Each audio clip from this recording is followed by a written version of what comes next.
Well, hello and welcome back to my channel. So today what I'm going to do is I'm not going to do so much a gear review. I suppose you could call it a gear review, but it's a long-term usage one. So I'm going to talk about what I think of the product now.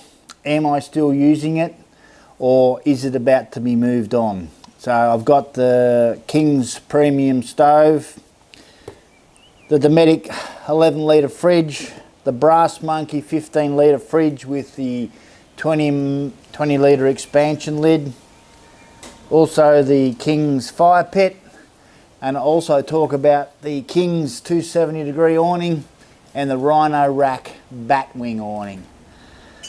I've got a lot of other products to have a look at as well, but I can't do them all at once, so I'd rather do these ones and give a bit more of an in-depth look at them. So anyway, we'll get started on it. Okay, well the first one I'm going to talk about is the King's 270 degree awning. So I used to have this actually on my camper trailer. That was, actually no, I actually had it on my ute canopy setup first. Then it went to the camper trailer, and then now it's onto here because I put the batwing awning, the Rhino Rack batwing awning on that one. So this has been moved 3 times. Now, it's a cheap version. I'd say it's, the quality's not top notch, but it is serviceable. Would I buy it again? Yes, I believe I would. I can live with the little bad things that are about it, and they're not many. So one of the things that is not great on them is the actual poles. So when you've swung it out and swung it around, the poles that come down, you really have to make sure that they're locked in. If you don't, and as we found out from our last trip away, and water got on the awning and the weight come on and it just sagged down, I had so much water and it stretched the fabric quite a lot. But as long as you really twist them in and lock them, make sure they're locked, it works fine. The only other thing that I could say is a bad thing is that when you unzip it, the straps that hold it up, you've got to make sure that you've got hold of everything here, because if you don't, it comes down, and the knuckles on these things aren't really designed to have a lot of weight come on them. Although I have actually done it and they haven't failed me yet, but I wouldn't want to push it. I really wouldn't want to push it. As for the awning performing in the conditions that I've had it out in, it has performed beautifully. I've had it out in some really strong winds, and as long as you've got it lashed down and, like I said, the pole's in lock position, it has not failed me. The good thing about this one is this is a rear opening caravan, so that goes around and I'm able to put the Velcro on the top, and then I won't get water coming down on top of the door when you open it. Anyway, that's my thoughts on the actual King's 270 degree awning. So now I'm going to talk about the Rhino Rack batwing awning. So I bought this one to put on the camper trailer, and then I could swap the King's over to the caravan. So this one is lighter and better quality than the King's. A little bit more expensive, about 300 bucks. But like I said, far better quality. The poles on this one that come out off the arms, a lot easier to work with. They lock in position. You know, you only really got to twist them and they lock. They never slip. I've never had one slip whatsoever. It is freestanding, so when you put it out, it can take weight until you've got it set up, but you would never leave it that way. You've got to put the legs down, and regardless of how calm it is, always nail it down in some degree, whether it be a peg through the post or the guide ropes. So probably the only drawback I've got with this one is actually the zipper on the bag. I've already had it off twice and it's split and cracked, and I've been able to spray it with some silicone spray and got it to work again. I actually thought at one stage I was going to have to get a new zip sewn into it, but silicone spray seemed to have got it back and working. So really that's about the only fault, I suppose you'd call, with it, and I don't know whether that's a fault or just a bad zipper. But really, worst comes to worst, I could actually take the cover off and I can still use it. I don't think it'd be a problem, but yeah, the bag's working fine. The verdict on it, would I buy it again? Absolutely. never let me down. And again, it's been like the Kings, it has stood up to some very, very bad weather. Probably something like we've got here today. So yes, totally recommend this. So I'm going to talk about the Kings Premium Camp Oven Stove. I actually don't use this as much as I used to because I swapped it out from the camper trailer to the caravan. It's still good and I don't mind it, but it's very, very heavy, and these screw-in legs, they take a fair bit of getting in. It's a lot harder to set up than the other one. It smokes a lot. These slides on the front, even though when you've got them wide open, it doesn't really let a lot of air in, and usually your fire, you're going to have it really hot to get it going. And yeah, it smokes a lot. It really does smoke a lot. The other thing I don't like about it is the chimney. Look, it works to a degree, but these things are forever getting choked with whatever comes out of the wood, and they're really hard to clean. I found the best way of cleaning them is to take the whole thing off and stick them in a fire and burn it out, and then just tap the like that, like this stuff coming out here and that. And it doesn't take long for them to clog up either. Within about 5 or 10 uses of it, it's choked full, and these holes get choked up completely full, and then it just doesn't draw at all.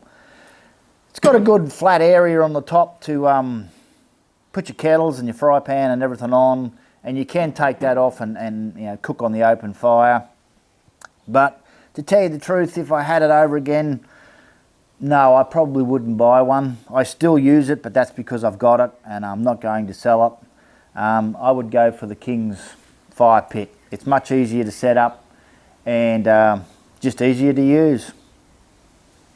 So the next one I'm going to talk about is the Kings Premium Fire Pit. So I bought this to put into my camper trailer because it's a lot lighter. And I must say I like this one better than the actual Kings camp oven. It's quick, simple to set up. Honestly, a minute to 90 seconds and you're done. It's light, it packs flat, it doesn't take up a lot of room. You don't have to worry about you got to be fussy with the wood you put in it, but you can put a lot of bigger stuff in it. It burns nice and hot. Yeah, you get the smoke out of the fire, but like I said, you still get smoke out of the other one as well. I got the actual grill stand as well, which is really good.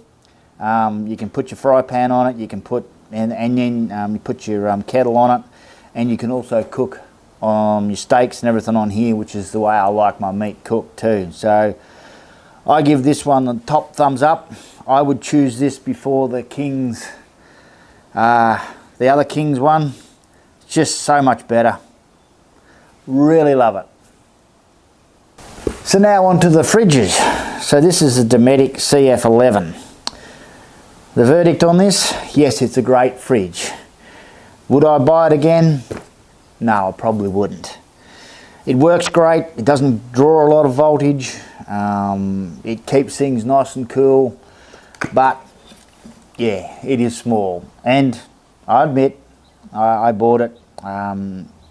It's probably more designed to go in a console of a car. The reason, yeah, it runs on 240 as well as 12 volts, but it's very small. It's hard to get things in and out. If you've got something at the bottom, you've virtually got to drag everything out of it. You can't move stuff around in there. Having said that, I did survive two weeks here in Tasmania before I moved here, and it worked fine, but you've got to be very picky with what you put in there in size-wise. And if you have a couple of beers, well, you're totally shot to pieces. So, no, I actually wouldn't buy it again. And to tell you the truth, I'm not using this now because I've bought the Brass Monkey fridge. Actually, to tell you the truth, if someone out there wanted to buy this, it's up for sale. So it's just not getting used anymore, so I might as well move it on. Great fridge. If it's what you want, perfect. But if you're looking for something a bit bigger, I would go for that before I'd go for this. And now to the final thing in my long-term gear review. This here is the Brass Monkey 15 litre fridge. And I've got to say, I absolutely love this. This is the reason why I don't use the Dometic fridge anymore. I bought it on impulse, and it's not a good thing to do that because, you know, it just sometimes fails miserably. But in this case, it's worked out perfectly. It is a cheap fridge. I got it from J-Car, and that's always a big thing of a warning. But honestly, it works. It works just fantastic. It hardly uses any power. It never, you know, I can run it for days on end. You buy this here, it costs you an extra 40 bucks, I think it is. That allows you to run it on 240 volts. So, you know, you can chill it down quite a lot before you take it away. But the big selling point is, yeah, this is 15 litres. It's only 3 litres bigger than that one. But buying this here, the expanding lid, which takes it up to 20 litres, that's the selling point. So I love the fact that when I'm out camping, I can actually put this lid here on at the start of the trip, and as I go down through the stuff, I can move this and put this lid back on and just, you know, take 5 litres out of it, and it's just fantastic. I can't praise this fridge enough. I'm sure there might be people out there that have had bad dealings with it, but I love it. If you're a small drinker like me, I don't have a lot of beer in my fridge. It's great, but you know, if you want bigger size, then you're going to have to go for a bigger one. But I cannot fault this. I really, really love it. Yeah, so anyway, that's a bit of a look through some of the items that I've done gear reviews on and my thoughts on them down the track. Most of these things I've used for, you know, at least 6 to 12 months, some a couple of years. So I've done a fair lot of use with them, and I'm just giving you my honest thoughts. Yeah, so that's it for this video. I actually have some other products to do long-term reviews on, but I can't do them all in one hit. I'll leave that for another video further down the track. Hopefully I'll be able to get out camping soon again. I was planning on going out last night, but it turned really foul with weather. So anyway, if you like this channel, consider subscribing to it, and I'll see you in the next one.